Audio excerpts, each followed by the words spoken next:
Erokamano janeno mar Eltien, agone Nyasaye erokamano moloso thuolo mondo achak awuoye kod e studio ka okinyi majaber ma Nyasaye oyawona.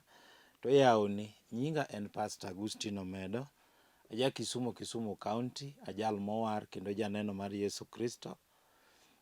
Kanisa na maleme en duond warruok kod chang e piny Nairobi ka, ayudore e gweng' miluongo ni Lakisama.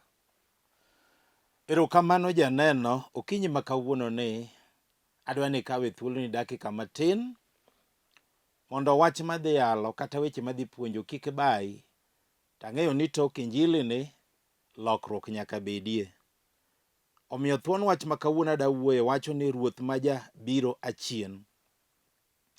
Tiende ni Nyasaye mane topic kata thuon wach ma wuoye Ruoth Maja Biro Achien. Tiende ni Nyasaye mabiro ga dakika mogik ka geno oserumo. Omiyo kapok adhi mbele adwa ni kulwi kama intieno mondo weche duto wakete lwet Ruoth. Agoni erokamano Nyasach loch, akawo janeno ni akete lweti, imiye winjo matut mondo Injili madhi yalo kata weche madhi puonjo olok ngimane kendo timne dwaro mar dhood chunye. Alamo ka an gi yie ni isemiye winjo e nying Yesu majawar. Janeno ka ok aketho sa, mana kaka wacho ni thuon wach mawuoye ni Ruoth Maja Biro Achien. Tiende ni Nyasachwa mabiro ga ka geno oserumo. Ene makele studio ka kawuono. Omiyo muma adwa somo Luka 5, wachako kar achiel matindo nyaka 6. In bende inyalo kawo mumbi kama intie, aeto wabiro somo kodi muma. Muma madwa somo ni nitiere jal moro mane iluongo ni Simon Petro. Bende samoro isesomo ing'eyo. To Yesu chieng' moro odhi e dho nam Galili. To sama Yesu nodhi e dho nam Galili, ji nothung'e mathoth kaluwe mondo kane gidwaro puonj mare. Andiko lero ni yani nodonjo e yie. Ne nitie yiedhi ariyo mane ochung' e dho nam Galili. To odonjo achiel mar Simon Petro. To sama odonjo e yieno nochako puonjo. Kendo nopuonjo ji. To ka osepuonjo, to owacho ne Simon ni Simon, sie yie odhi e chuny nam mondo uchik tonde mondo umak rech. Tiende ni nong'eyo ni Simon Petro gini nolupo otieno to ne ok gimako gimoro. Haeto Simon ochako ndiko statement. Ingini nyalo kale gimoro ma ka ng'ato ng'isi ni biro timore to nyalo chalo ni lek, ok chalni nikech isemanyo gini gaming'a to ok timre. Aeto Simon Petro chako ndiko statement ni Ruoth nende watiyo otieno tulu matek to ne ok wamako gimoro. Ingeni Simon ne janam. Kendo Simon ne nigi lony mamalo mar mako rech. Kendo ng'e maber ni janam en olupo ga gotieno nikech ilupo ga gi taya. Simon ne nigi experience mar lupo. To samoro chopo kama lonyni kata sombi kata riekoni kata ng'eyoni ok nyal konyi. Dwaro mana Yesu ja-Nazareth maluongo ga ni osiep Lazaro sule mar okinyi, adende ga gi nying mopogore, Chieng jamondo. Dwaro mana Yesu kende. Omiyo Simon kata ne nigi experience to nok okonye nikech ne giwuotho tieno tulu, ok gimako gimoro. To gima mora gi Yesu nane, kata gima mora gi Yesu, Yesu ne ok othagore penje niya, Simon, ne uchake sadi muduogo nono ni. Be ok openjo Simon ni Simon, une mukia lupo, mano ok odonjore kode. Bende ok openjo Simon ni Simon, koso tonde uwe maricho emomiyo nuduogo nono. Gima nowacho ne Simon niya, kiew yie odhi e chuny nam mondo uchik tonde umak rech. A very simple word. Yesu ok chandre gi weche mathoth. Haito Simon dwoko niya, ni Ruoth, to ka in ema iwacho, Ruoth, to ka in ema iwacho, to wabiro chiko tonde. Omiyo adwa wuoyo gi ng'ato. Mokwongo wasom kodi muma mondo iwinj tie mumano. Luka 5 kar 1 wacho niya, Chieng moro kane Yesu ochung e dho nam Galili, ji nothung'e mondo owinj wach Nyasaye. To ne oneno yiedhi ariyo e dho nam, ka jolupo to lwoko mana tonde kanyo. Yesu nodonjo e yie achiel mane mar Simon Petro, miluongo ni Simon gi dholuo, mi gikwayo Simon niya, mondo osiaye yie matin oa e dho nam. Eka nobet e yieno mopuonjo ji. Ang'wen wacho niya, to kane osetieko wuoyo, nowacho ne Simon niya, mano Yesu, kiew yie odhi e chuny nam mondo uchik tonde umak rech. To Simon nodwoke niya, Ruoth, nende watiyo matek otieno tulu, to ne ok wamako gimoro. To ka in emiwacho, to wabiro chiko tonde. Minegi mako rech mang'eny, makoro tonde ne dwaro mana yiech. Ni Ruoth, to ka in emiwacho, adwa nawuoye gi mama moro, kata jaduong' moro mobet mot sani, kata kijana moro, kata nyako moro, kata chi liel moro, kata nyathi sikul moro mobet sani mawinjo wach Nyasaye, mane ok onindo otieno, ma osekale wach moro matek ndalo mathoth to pok otimore. Omiyo wachni dhi gi dhot chunye. Ochalo Simon Petro mane olupo gotieno to ne ok omako gimoro, koro ne gilwoko mana tonde e dho nam. Weche ne tek gi Simon. Tawuoro Nyasaye Maja Biro Achien, awuoro Ruoth Maja Biro Achien, kata kawuono mama, kata kawuono jaduong', kata kawuono chi liel, kata kawuono nyathi manyako, kata kijana, akia ni en wach mane misemanyo ndalo mathoth to pok otimore. Samoro en tuo misemanyo ngima to tamore. Samoro en tich misemanyo ndalo mathoth dwoko tamore. Samoro en kwe mar ot misemanyo mathoth otamore. Samoro en kend misemanyo mondo iyudie ng'etni midak godo otamore. Samoro en nyombo misedwaro mondo chuori otere dhok dala, pod ginogo lwanda. Samoro en ohala mane ichako to lwar. Samoro en kend misemanyo mondo iyudie osiepni moro manyako minyalo dak godo, gini osetamore. Samoro en ot misemanyo ndalo mathoth to ok iyudi, kata golo dala pod ogore e lwanda. Samoro en kong'o misedwaro mondo mi orum e ot kata e dala, pod otamore. Samoro en somo misemanyo rieko e skul, samoro isemanyo fi mondo mi itiek go skul, otamore. Migeno norumo, mana kaka geno norumo ne Simon. Tawuoro Nyasaye Maja Biro ga dakika mogik.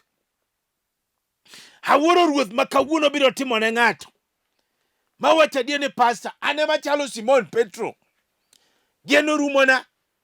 Kata ne ni lolo TV ka, geno rumona. Ne ok anindo otieno, akale wach moro matek, nikech samoro nitiere ng'ama nena kasane adier osedwaro change ngimane to ok oyudi. Osewuotho osiptende madongo gi matindo, chango tamore. Samoro osemuonyo yath, lokruok onge, otanda kanyo tiyo lok nyaka chemistry. Samoro en gima ringe chogo, samoro en tuo maringe remo, samoro en wich bar moshiko misemuonyo yath to ok ine ka ngima yudore. Samoro en tuo mar pressure, samoro en sukari, samoro en asma, samoro en tuoche magalagala. Tawuoro Nyasaye awuoro dwoko mayudore kawuono. Abich matindo wacho ni Ruoth, to ka in emiwacho. Gima mora ni Simon Petro nofwenyo ni Ruoth, to ka in emiwacho. Mama kata kamibetieni, jaduong' kata kijana kata nyako manenani, Ruoth, to ka in emiwacho. Ruoth, ka in emiwacho, to mama ni kawuono yudo chang. Ruoth, ka in emiwacho, to jaduong' ni, nyako ni, kijana ni yudo chang e nying Yesu. Kare onge gima tek matamo Nyasaye. Ruoth ma jaa malo dakika mogik, kaka noane Simon Petro, ka geno noserumo, awinjo kawuono ka chang biro timore. Samoro ng'ato nena ka dier mosemanyo osewuotho kamanyo tich. Duoko tamore. Osemanyo tich mamanyo tich olokore tich. Samoro en gi papers. Samoro no somo en gi degree. Kamoro amora modhiye spirit of rejection. Kata gik ng'at mang'iyo gige onge. Kawuono awinjo ka Nyasaye biro timo. Samoro isetimo application ndalo mathoth. In ji kao mari pod otamore. Samoro ji yudo promotion kane magitiye. Inidong mana casual. Tinde yudori mane tich mane okisomo. Habich matindo wacho niya, Ruoth to kaine miwacho. Osiep Lazaro to kaine miwacho. Jakondo mula to kaine miwacho. To kijana ni yudo tich. Nyasaye kaine miwacho. Mama ni kawuono yudo tich. To kaine miwacho. Gima mora gi Nyasaye. Ni Ruoth kowuoyo to nyaka timre. Chieng moro kijana moro timona neno ni pastor. Na winjo kiyale lolwe TV kaka kiyalo sane ni. Na se manyo tich. Ne an gi papers. Kendo na somo. Ne an gi degree. To na manyo tich ma ok ayudo. Koro nadok dala wadhi akano papers ga. E bwo sanduku piny. Koro aduogo Nairobi. Atamak. Nikech geno norumone kaka Simon Petro. Na ng'ise ni manya. Abiro lamo kodi Nyasach loch. Nyasaye manigi duoko. Sama ne walamo Nyasaye. Duoko noyudore. Kijana ni nie tich e pinje maoko. Iwinjo kamari ni tek. Awuoyo gi ng'ama geno noserumo. Mana kaka Simon Petro. Geno norumo. Ne giwuotho tieno tulo gi mako rech. To giromo gi Jakondo mula. Giromo go osiep Lazaro. Nyasaye mok dwar statement. Wacho ne awacha Simon ni Simon. Sie yie odhi e chuny nam. Uchik tonde. Umak rech. Kata kawuono awinjo ka Nyasaye biro timo. Adier nitiere ng'ama nena ka. Nitiere mama manena ka san. Mosewuotho kadwaro nyathi. Pok oyudo. Osewuotho osiptende matindo gi madongo. Duoko tamore. Samoro osemadho yath. Buo tanda kanyo. Oloki nyaka chemistry. Kata ng'ato nitie sani manena mabuo tanda kanyo. Mondo madho yath. Nikech itimo na instruction. Ni madho achiel gokinyi. Tachiel sa 7. Tachiel godhiambo. Duoko pod otamore. Samoro in kod gi adek. Nyithindo adek. Ng'ato ka ng'ato gi wuon gi. Kata ng'at mapenji nyingi onge. Samoro nosetimni operation. Duoko tamore.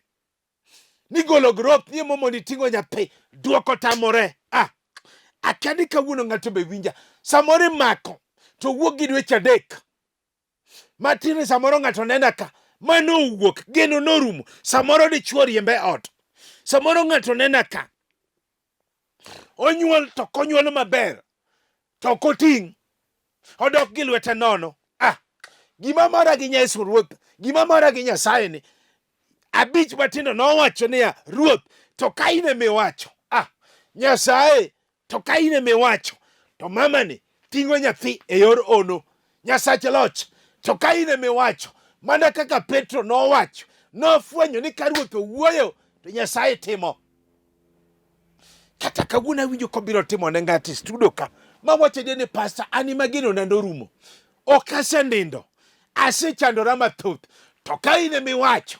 Nikech okan pastor Omedo. Nyasaye moora ka. Mondo awuok kodi e studio ka. Ni Ruoth to kaine miwacho. To kawuono awinjo kabiro timore. Adier ng'ato nena ka sani. Mosemanyo kwe mar ot otamore. Osemanyo kwe ndalo mathoth ok oyudi. En oywak pile odiochieng' gotieno kwe onge. Ok urome dhok. Samoro ng'ato ninde sitting room. Ng'ato ninde bedroom. Geno nosedhi morumo te. Kaki timri otamore. To kawuono Ruoth. To kaine miwacho. Akiana wuoyo gi ng'ato. Mawacho ni pastor. Ionge kwe samoro dichuo tiyo to kine pesane. Ikia gima timore kit. Iluoko ne ji e kichiem. Abich matindo wacho niya, Ruoth, to kaine miwacho. Mama ni nyaka yud kwe ngimane. Ruoth, to kaine miwacho. To kijana ni nyaka yud kwe ngimane. Ruoth, to kaine miwacho. Jaduong' ni nyaka yud kwe ngimane. Awuoyo gi ng'ama geno ne oserumo. Mawacho ni pastor, ani mageno na oserumo. Nyako moro nobiro ira temo na neno ne pastor. Aonge kwe dhod chunya. Nyaka ne kenda aonge kwe. Omiyo nowacho ne ya, an pastor, an koro nadwa madho sum, adera mondo ae piny ka. Nang'ise ni Nyasaye eri kik imadh sum. Ma rieko mar jachien. Nikech ondike Muma sa 9 kara 6 ma ok adhi somo ni nikech nonyuolnwa jawar. Adieri biro nyuolonwa wuowi. Loch nobedi e lwete. Ne luong nyinge ni jabura ma ono. Nyasaye maratego. Wuoro manyaka chieng' kendo ruodhi kwe. Ne walamo Nyasaye ma mamani noyudo kwe kendo dagi kwe gi jaode nyaka sane. Awuoyo gi joma geno gi noserumo. Mawacho ne pastor ane mageno na norumo. Ng'ato nena ka samoro adier. Nyako moro nena ka samoro adier. Mosemanyo dichuo mondo miyo kende otamore. Makepone sa emoromo godo. Tindo otedo katoa. Otedo katoa. Okia gima timore kit ngimane. Odong e kind nyiminege kata kind osiepege. Ene mapoko mako, ng'ato mako bade. Samoro en kod gi adek, nyithindo adek, ng'ato ka ng'ato gi wuongi, ma geno noserumo. Geno noserumo. Tindi wegi samoro e dala. Mama uwe ma pidho nigi. Ini wuok idhi manyo tij ot. Ni mondo ka nyithindi chiem. Kawacho ni tij ot. Jachien nyalo keto ng'ate tich mane ok osomo. Wach ni lit ni kiparo nikech kata ng'at ma penji nyingi onge. Gima mora gi Yesu ni kawuono dhi timo. Ruoth to ka in ema iwacho. Nyasaye to ka in ema iwacho. To nyako ni nyaka tedi e nying Yesu. Ruoth to ka in ema iwacho. Mama ni nyaka dog e ode e nying Yesu. Mama moro chieng' moro biro timo nana ni pastor. Asetedo kuonde 4. 1, 2, 3, 4. Pastor, ane riemba. Akena ngomo bet kuoma. To no jabende, jabeto jaula, jachien kia kata ber ng'ato. Ang'ise ni winjo mama. Jachien oketo spirit of rejection kuom magi madalau. Yesu kende manyalo golo. Omiyo ne ang'ise ni kawuono ibiro rado gi jakondo mula. Osiep Lazaro. Na wuoyo kod mama ni e wach Nyasaye. Duoko noyudore. Kendo nodok ne chwore mokwongo. Awinjo ka ng'ato biro dok e ode sani. Modak kende modak samoro gi watne. Odak kende. Ng'amo ng'isi ni nyaka idak kendi. To ndikie Muma. Ni ok ber ka dhano odak kende. To biro miye jakony. Akeni ng'ato be winja. Mawacho die ne pastor. Ane mageno na noserumo. Mana kaka Simon Petro geno norumo ne. To kawuono Ruoth to ka in ema iwacho. Osiep Lazaro to ka in ema iwacho. Jakondo mula to ka in ema iwacho. Gini nyaka timre. Ng'ato nena ka adier. Adier ng'ato nena ka mano chako ala. Eno chako maber. To ala ni kama dhiye onge. Samoro chunye chida. Samoro kochako to podho. Samoro noketo rech. Noketo menda. Noketo menda. Samoro noketo noketo wuoch. Kata ng'at mapenjo gigi onge. Samoro in kigo ode mar omena. Pesa ni no ng'ato lal godo. Jaode cha lal gi pesa ni ma wach no rum te. Samoro ne yaw duka. Samoro M-Pesa. Samoro workshop. Samoro in gi kari mar tich. Kata ng'at mapenjo gik miloso onge. Samoro ni kawo loan. Nyaka gopetino luori. Ikia ni chom kanye. Abich matindo wacho ne Ruoth to ka in ema iwacho. Nyasaye to ka in ema iwacho. To mama ni nyaka ohala duog e lwete. Ruoth to ka in ema iwacho. Kijana ni, jatuong' ni, mama ni. Wane nyaka chung kendo e nying Yesu. Akeni ng'ato be winja mawacho ne pastor. Weche miwacho winjo kayalo. Ji wacho ga na yalo ng'ato to ano kayal ng'ato. Mama moro chieng' moro biro ira. Otimona ne pastor gope ola. Tugizo ni chieng' moro pastor go ino kuodo wiya. Mama moro ni an gi pesa ne. Kuro na anene diera ngach kubiro banda. Tangiso nyathine ya. Unaona ule mama anakuja. Akifika mwambie mama yuko. To kaka nyathi ni nyathi. To kanu uchope dot. Mama odhi e bedroom. To nyathi ng'ise ne ya. Ni mama amesema ayuko. Akeni ng'ato be winjo wich kuot. Nyathi ng'eni en nyathi direct speech. Akena wuoyo gi ng'ato ma wacho ni pastor an ema gopo ola to kawuono ka Yesu wacho mana kaka Simon Petro nochiko tonde momako rech mang'eny, an bende awinjo kohala ni biro duogo. Adier mama moro nena ka sani okinyi sani, jaduong' moro nena ka sani maywago dalane, kong'o ketho, kong'o mono nyithinde yudo tich, kong'o mono nyithinde kendo, kong'o mono nyithinde gedo, kong'o mono nyithinde nyuomo mondegi.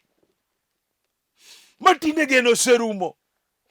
En odong' koywak, mama moro ywak sani, jaduong' moro ywago dala, noonge kwe. Moko tinde olokore nyaka gimin nyaka wuon gigoye dala nikech jochiende mag kong'o. Ang'eni be ok omadh kohero nikech ma satan. Ruoth to ka in emiwacho, osiep Lazaro to ka in emiwacho, kong'o rume dalani kawuono. Ruoth to ka in emiwacho, kong'o rume ngima ng'atni kawuono. Nikech ok chuo kende, nyaka mon jachien ketege kong'o. Akelu dhako cha to komadho kong'o to chalo nade? Mama moro samoro nena ka mowacho adier pastor weche miyalo winjo. An mama to jachien oketa e kong'o. Samoro yudo ka chuore ok madhi, ok ginyal dak gi kwe. Ruoth to ka in emiwacho to kong'o kawuono rumo. Akani ng'ato be winja mawacho adier, ng'ato nena kama wacho adier ne pastor, kijana mo nena kama wacho adier ne pastor, an ema asemanyo dhako makendo otamore. Han mono weya aweya. Pastor kia gima timore kit ngimana, apango mondo miya kendi, wachni rumo maruchre.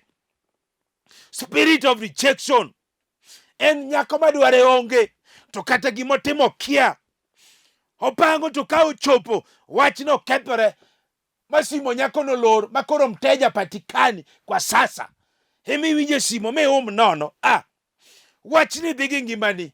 Ruoth to ka in emiwacho, Nyasaye to ka in emiwacho, to kijana ni nyaka kendi e nying Yesu.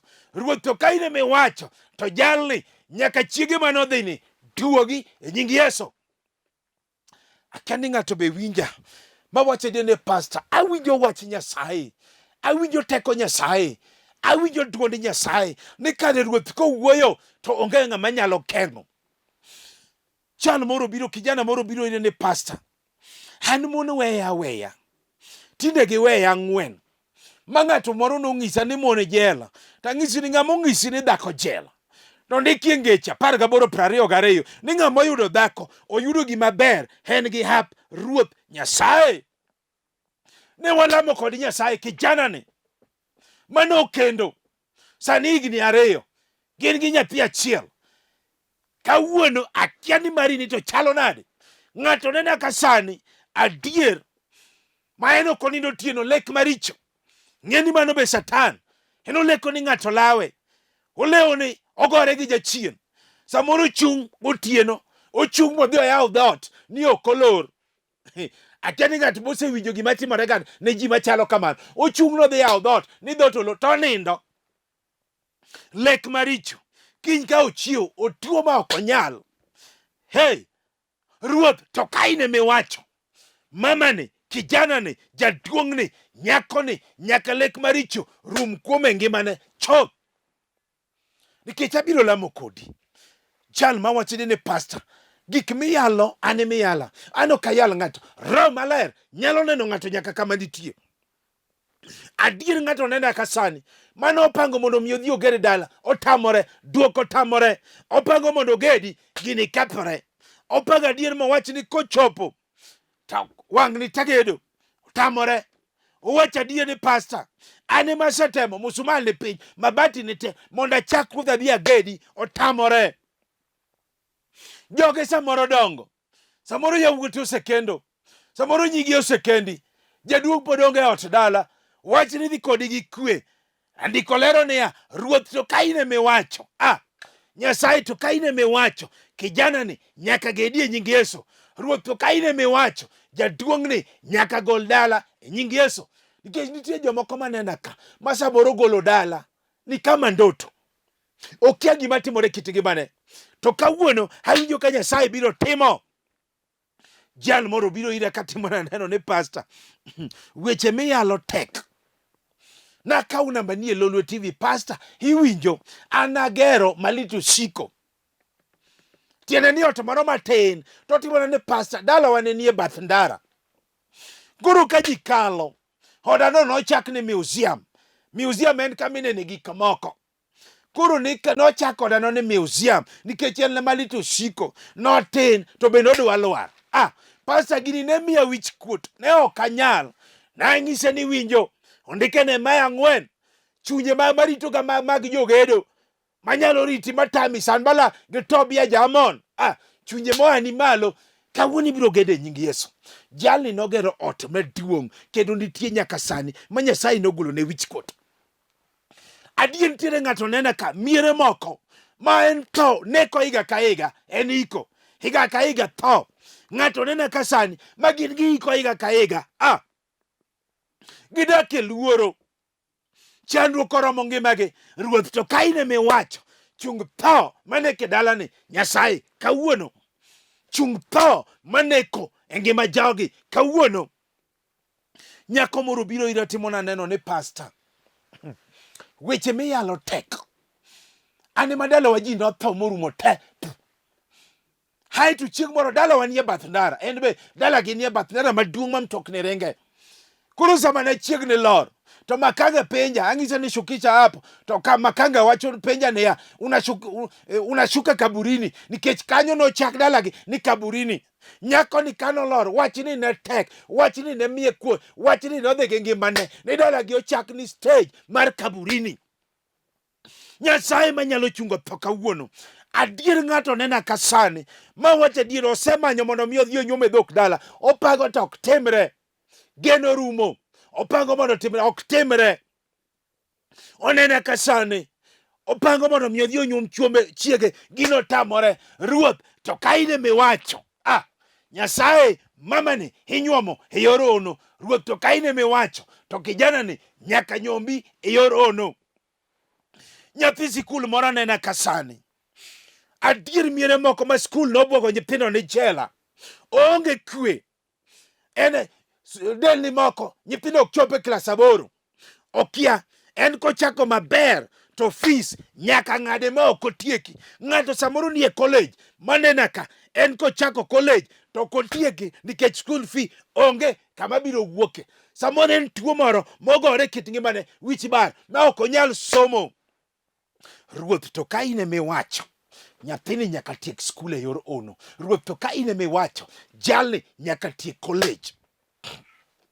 Awinjo kadwa lamo gi ng'ato ma wacho ni pastor, ane mana chalo Simon Petro, geno norumo kuoma, aonge kwe. Kata winji sani kama betie ni na aonge kwe ngimane. To kawuono Ruoth to ka in emiwacho to kawuono hakawo gima Nyasaye owacho kawuono.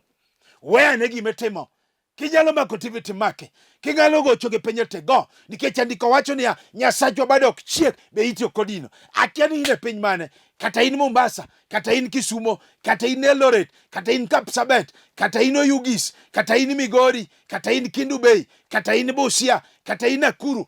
Adwa ni wane gimetimo nikech adwa lamo kodi Nyasaye. Walamo. Agoni erokamano Nyasacha loch. Akawo janeno ni akete lweti. Nyasaye erokamano ne wachni ma owinjo nikech in Nyasaye matimo maber.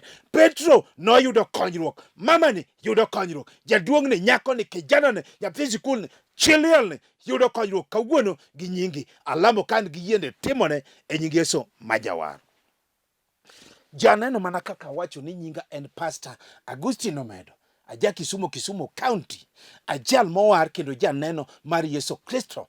Ae gweng' miluongo ni Kogony, buto Koroganda School. Nairobi ka ayudore gweng' mar Kisama. Ji osekawo namba na moyudo konyruok.